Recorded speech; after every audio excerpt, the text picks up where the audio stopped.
around the country. Not so much in the countryside, then we're sort of a town delivery vehicle. Next we have another Eddles. This one is Larry Eddles, driving the Super Scania R580. So if we've seen the earlier one with the bonnet, it's the same cab, but this is the 580. So this one's a long distance truck, again, on air, V8 engine, working for a local company here in Critney. This is Rob the new in the Seddon Atkinson from Waitrose. This lorry originally was from Waitrose, and Rob had spent many years working with Waitrose. He also has the matching trailer with the Cummins engine, and he was sort of like glad to get it. Broke his teeth doing this, driving this truck for a living. Next we have again category 2, 150 ton Euro XF Euro 6. Notice this DAF has a lower roof instead of the top line cab. Suppliers use plant and machine, iron earth equipment. I say it's on heavy haulage, again with a heavy back end. Kevin Bell, Roy Brake, or being driven by Kevin Brake in the colours of Sims Account. Kevin's father drove for Sims Account for many years and unfortunately lost his life on the road. So this truck, the RFB series with the Rolls-Royce 265, has done as a tribute in Sims colours, but as a tribute to his father. The next one is down there is a Roberts Transport from down there in Ross-on-Wye. Large family of trucking family, and this is again another ERFB series, absolutely superb restoration and a tribute to Ross. Ken Faithful and another ERF. Ken's got a wonderful eye for restoration, and you can see anything that Ken's done has been done to a high class. This one there, the RFB series tracked unit, and he has just recently sold his B series 8-wheeler, but I know he's got many others in the offing coming along. So this is the Volvo Globetrotter with the 12-litre engine. So now the drivers have started going up in the road. This is the first of the tall cabs, giving the driver either a double bunk or a raise or just more standing room. So many of these just came in white or in the standard colours, and they would just sticker them up and away they go. Very much favoured by the owner drivers. So if you look at the one behind, so this is the same truck but with a lower roof. But this one has just a 10-litre engine in it. Again, absolute staple of the roads. These are the trucks that knock the British transport industry. This is the Borderer, the Cummins again, built from up in Cheshire. And this is Mr. Coxhill. This is a truck really worth taking a look at and having a walk around, and it's restored to the highest of standards up there around the Radnorshire. Now we have the little Dennis. So now the Coleman's moved away from his horse, and he's bought his first little coal lorry, Bertha. This is a Dennis. So two brothers that started from Barnstable as cycle makers, made their way up there and started making cars, buses and trucks, and many now, Dennis being the only British truck maker still going.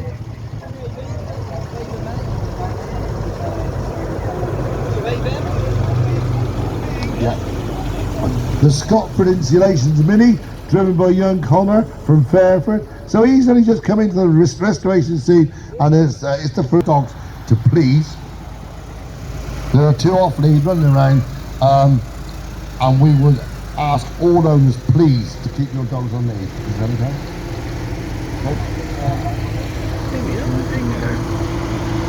To give itself a canopy for the butcher to stand under as he serves his meat and whatever. It worked well with the rain and well with the sun.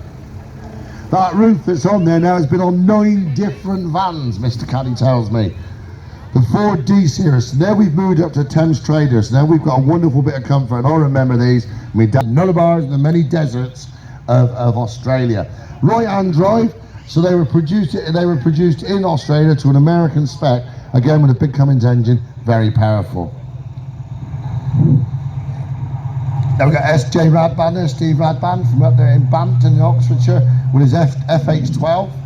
So Volvo's now, again, they've changed from the earlier Globetrotter we've gone round, and now we've gone for the bigger FH12. This is the Volvo's next range in. Very, very popular truck and a huge cab. This one, again, double drive on air with a 12-litre engine and 9-shift gearbox. Absolutely looking for driver comfort. Working guys, not been restored and shown as is. And I think it looks wonderful when they do this. This is the latest DAF, well, it was nearly the latest DAF. From SW Transport up there in Swindon. Many trucks now are just shown in white. They just come in white, they're leased. It's easy for them to come in, use them, part exchange them, there's no heavy. And I think these trucks, as sort of colour-wise, have lost character of the haulage industry. You don't see so much tradition. Well, a Newton van that I've converted into a crate as living quarters for sort of me and the wife. But I think we've been joined, looks like we've been joined by the grandchildren today. The little lad on the side waving to you. If you fair store, so came as order and like a orange colour before being changed ourselves first. Not many of you today have realised that we're showing without trailers, but the reason I've shown this with the trailer, I've recently bought it. It was built in Gloucester by a company called Thompson Trailers. So it's 1970, so like, you know, it's all, we're going to put it together as a nice little package. But yeah, it's nice to see something come back to Gloucestershire. As I said, it was 1970 Thompson trailer. Another grey old lorry that's been seen for many years around the shows of this area, and a well-known transport company down in Corsham, GH Martins of Corsham. Luckily enough, the Maymont family are going to keep this in Martin's colours as a tribute to Dave Martin and family. Bond Trucking, another company started in the 60s and 70s, started by our grandfather Bond with his line spreader, then taken on by son Alan as Bond Trucking, and now taken on in the third and fourth generations by grandsons and great sons Lee. The big man truck, the big German truck there, a special edition, black edition, again on road-friendly suspension, and the Volvo FH4. Oh, we've got another generation of Bonds coming along. Look, so this could be like this. I'd imagine this is the 5th generation behind the wheel of Bond Trucking from there up here in Wiltshire. The big Scammell Crusaders. These were designed for the army. But being British, they found their way into BRS, British Road Services, before finding themselves into many other UK companies. This one, powered by the Rolls-Royce Eagle diesel engine, but again, Scammell missing the idea of tilt cabs, so everything had to be worked on through the cab or through the floor or slid out through the front. Very high cab. Foden came late to the sort of game with the high cabs, and by the time they got there, things were too late, so they'd gone back down. They'd really lost the market by now. Next is the Freightliner, owned by the Lanesbury family there, from up there in Berkshire. This is how they were. So someone's gone to the factory, an owner, bought the lorry, they've not decorated, it's gone straight to work. I mean, this is your everyday American truck, as I said, showed you, and sometimes less is more. You can see more of the truck as is. Again, with a good Freightliner engine. So that's Charles drove himself of their heritage fleet. Again, wonderful spectacle. Next one, Kelson Transport, an old friend of mine, Calvin Powell, unfortunately sadly passed away. This is a rare ERF ECX. Now, ERF are now to be taken over, next step was to be taken over by MAN. This was a heavy haulage one with a rare 18-speed fuller gearbox, 525 power. Again, shown by another mate of mine, Stuart, who's keeping this in Kelson colours as a tribute to his mate. Down in Salisbury, again, started by John and Caldy, and still going. So again, great to see. Jason, another mate of mine, R800 Jace. Jason's had this from brand new. So she's 26 years old, she's worked 24 years old, and she's worked every day of her life. So yeah, this is definitely part of the family, and as I say, it was a unique colour scheme in its day. My friend, the old Model T. Look at this. This is as bound as is, never been messed with. This is absolutely a unique truck. You actually older than the truck. So yeah, so the combined age of the trucks and drivers, so it's probably around about 302. And so she's very fragile in places. But the unique thing was this, if you look on the side, there's a tax disc. It was £5.10 for 2 months tax. That would work out as £2,000 a year then. And that was because there was not many motor vehicles on the roads in those days. So they see that those with motor vehicles should pay for the use and pay for the new tarmac. So again, thank you very much for bringing it. And Anthony, I've known Anthony now from my very early days of showing. So I've shown with Anthony for many years. and now he's got his EC11, and I think you from Wales? So yeah. Again, Arcos, 2 different Scanias.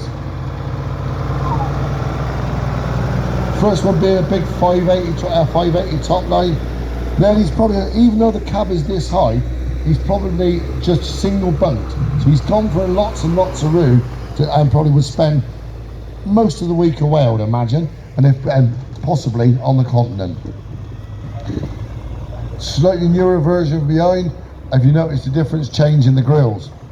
Arco from down there in Cheltenham. And I've got a quick drop of water here. Tractors and lorries. So looking to lightly restored over the money, winter ready. There she is, young Ella. So this is her 13th birthday present. So she's got a few years before she gets behind the steering. Bringing up the rear is the man. So now, this is the company that ERF lost its name to. The Man's Jackson's, another family name. Oh yeah, we got dad and mum in the lorry behind, keeping an eye on young Ella. Joy Connor, the Connor family, or Connor sons and daughters from down there in Wales.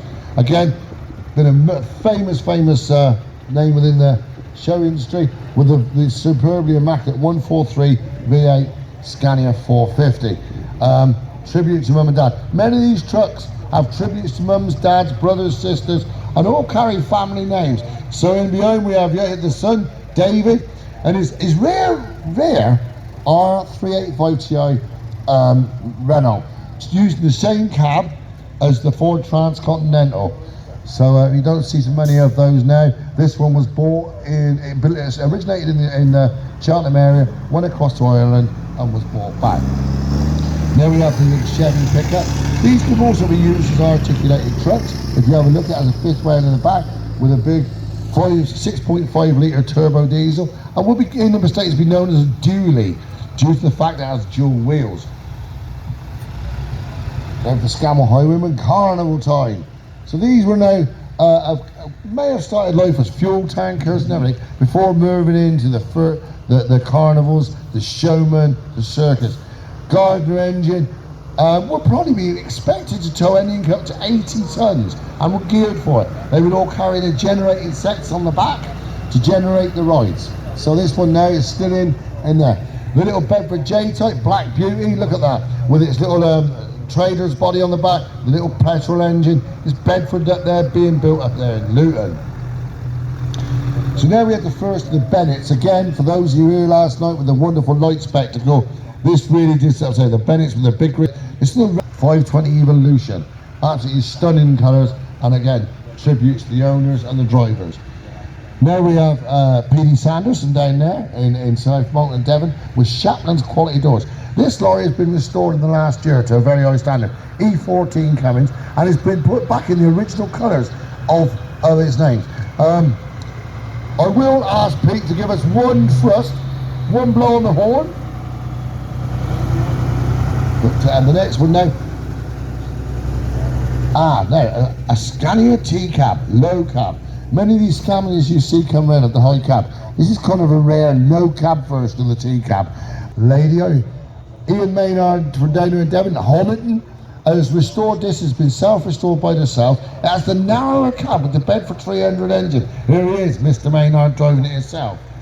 Being followed again by his little Leyland DAF 75.